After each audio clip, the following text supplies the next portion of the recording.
Hello, hope you're well in the Lord. And this is another beautiful day that the Lord has made.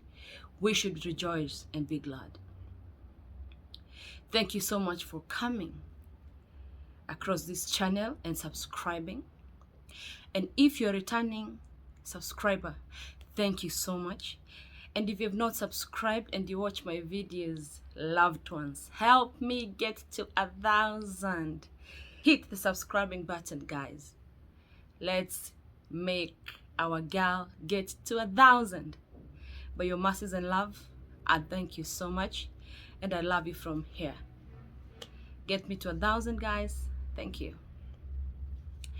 So today, I've been watching news, like I always tell you. I've been perusing the internet, and it's so loud. First of all, let me take this chance and opportunity to wish the family of JEFF MWATHI my condolences. I don't know if they watched the video, but may God strengthen you at this time. I also take this opportunity to wish the family of Blair Muthomi my condolences. May God strengthen you and your siblings at this particular time. It's so loud in the social media. Justice for JEFF. And the CS for Interior has also asked the DCI to look, or rather to probe into the matter. Because I don't know actually what is happening in Kasarani. These deaths are just heartbreaking. Slightly before Mwadhi died, Blair Muthomi was also found in a construction site, lifeless, from what seems to be like a push from the rooftop, with a broken skull, broken abdomen. I don't know if many of you know about it, because it's justice for JEFF that you're dealing with. But I said I'm going to match these two stories together. It's too painful for a parent when they lose a child. At least I've attended burials where parents have lost children. My brother too has lost a child. And these one, if not well, are not well counseled. It takes a toll in their mental faculties. It wasn't easy for my brother to come off when he lost his only child. So I know how painful it is for a parent to lose a child. But I want to look at this issue of JEFF before I come to Blair. These are young children, 23 years of age. They are young adults. And to their parents, they are young children. If Mama JEFF always wanted to keep a track of where the son was going each and every day from Qatar, then it means that to her, JEFF was a baby, as much as Blair was a baby to the family. I've been listening to this story, reading every bit of it, and something came into my mind. And guys, you'll forgive me. Was JEFF or Blair sodomized?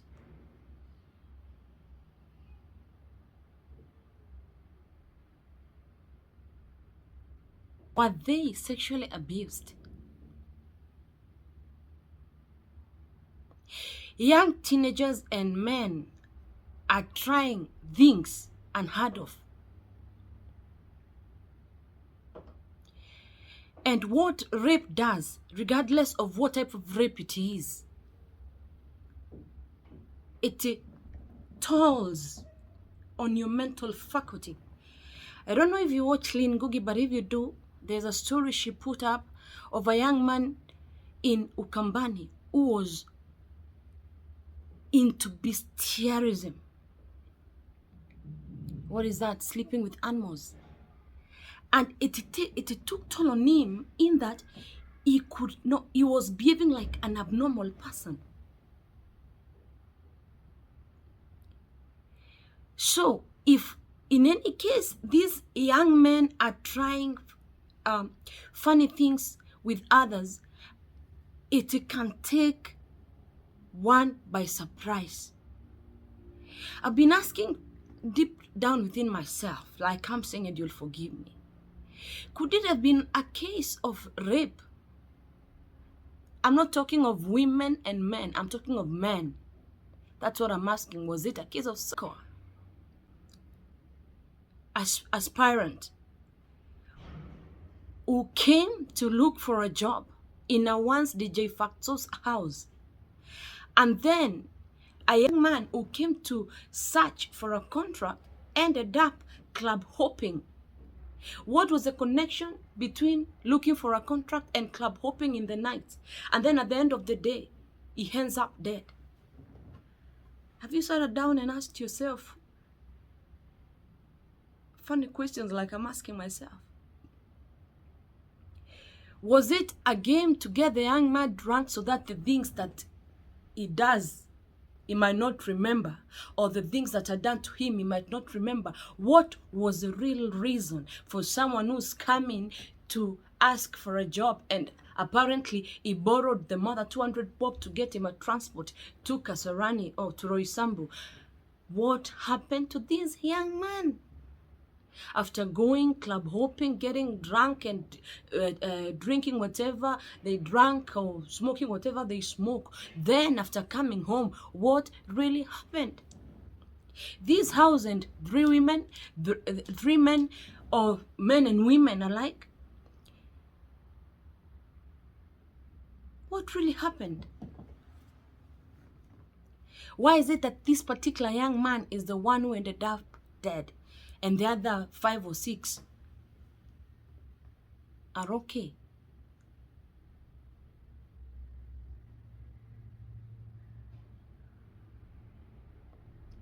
Young men, listen to me.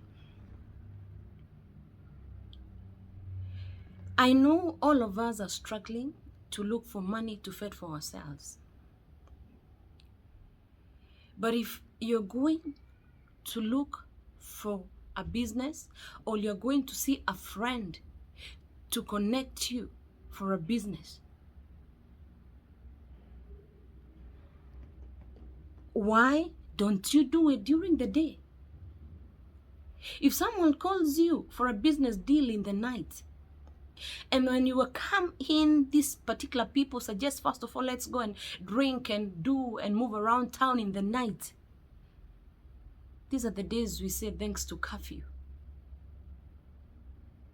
Why don't you ask yourself, what is the main motive behind us club hopping in the night and I came here for a business deal? Even you, when you go for a business deal and people suggest that let's go club hopping left, right, and center, why can't you restrict yourself and say, I came here, even talk to yourself, just talk to yourself and ask yourself, I came here for a business deal. All of a sudden, we want to go and start club hopping. And we're very many in this house.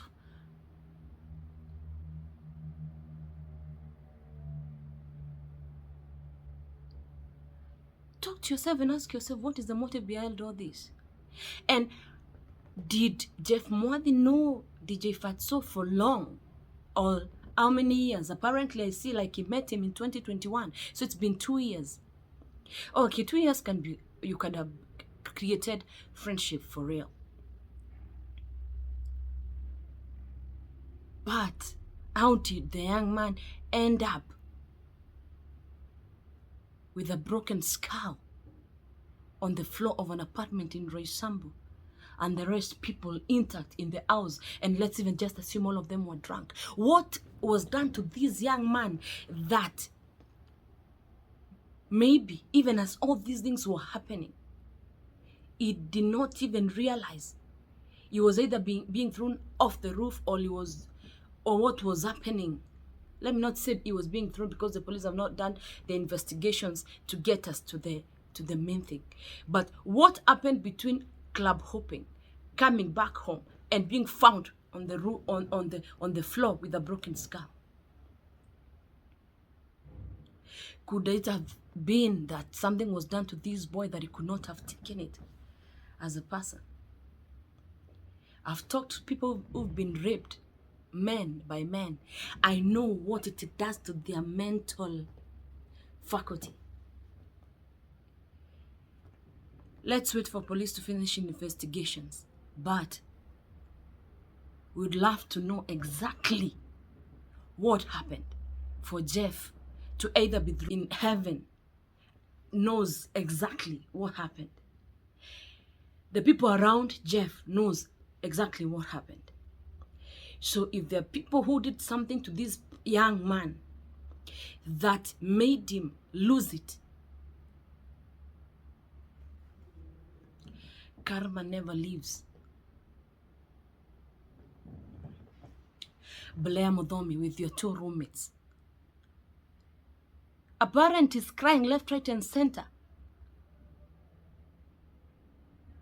What kind of demon is rotating around Kasarani that in less than 2 weeks we have 2 bodies of 23 years old, broken skulls and broken abdomens? Could it be the same case? Is it a similar case, or is it a coincidence? Friends, kindly beware of the people. If you are sharing a room with people, beware of the people you live with. If in any case you don't agree with what these people do, talk to your parents. Explain. Let's stop hiding things. Explain to their parents what is happening. Tell your parent, copa pesa, or lend money from wherever place. Let me live alone. When we were back when we were in college, we used to share hostel as ladies. And you are the one who is a driver of your life. The ladies I used to share hostel with that we used to go to church together, a group of them, Joki, Faith, all these, she's Maina, Julia, these friends of mine, we used to go to church together. And then at one particular point, I transferred schools from Thika to Nairobi, and I got an hostel in Ngara. When I came to Ngara, there are some ladies who were never sleeping in their beds. Every day and night, they're out here. Tomorrow morning is when they come and they go to class. So it's a life you choose as a student when you come from Nairobi. When you come to Nairobi from the village, like I come to Nairobi from the village, you are the one to know the kind of people you should associate yourself with. Your parent is not going to follow you. What your parent can do from whichever place he or she is send money to you to do whatever you want to do. But you're the one who drives your life.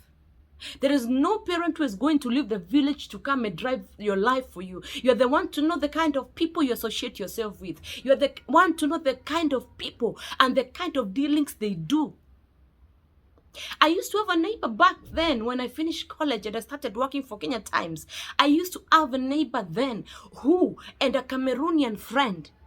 And one particular time, this particular person told me that he followed the Cameroonian friend to their house in Kleleshwa, only to find out that the Cameroonian friend was washing money.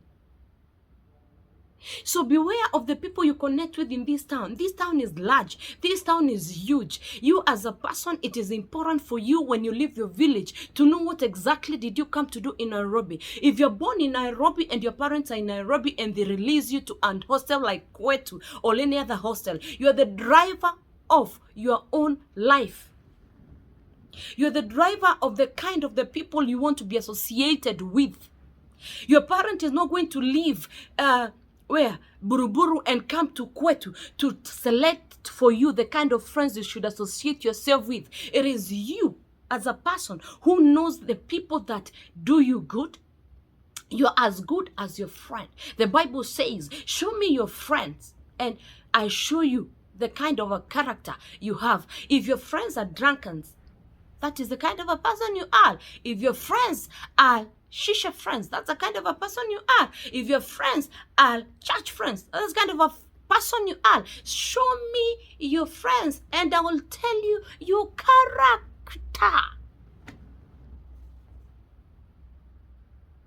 And you killers out here who are killing innocent people, or you rapists here who are raping innocent people.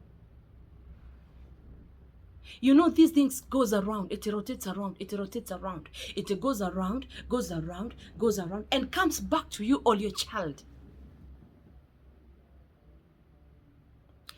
I feel so upset because losing such kind of lives in an unclear circumstances, and the rooms that these children fell from, or these young adults fell from, they were people. What happened?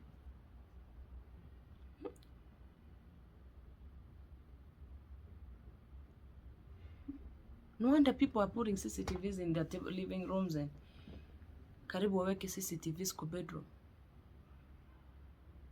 Do you know there's a case of a nanny who was raping a young adult? Actually, not a young adult, a teenager.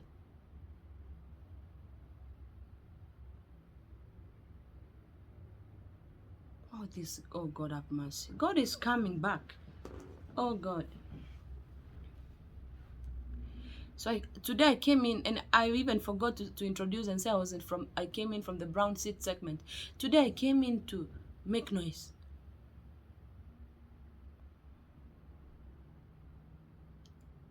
What happened to Jeff? What happened to Blair? What is happening? But young adults, listen to me. Choose your friends wisely. They are friends who are looking for people to sacrifice. They are friends who are looking for people to, people are into a lot of things nowadays. Cultism, witchcraft. You'll never know what someone has agreed with some magician out here. Discern the kind of friends you walk around with. Discern. It's important. It's even important to test your friendship.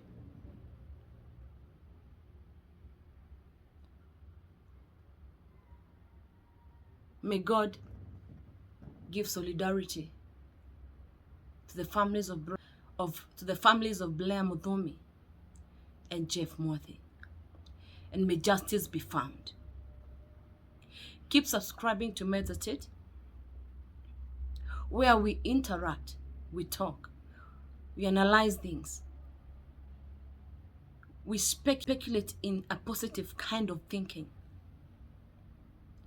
But all I ask is be careful of who you call a friend. Bless you.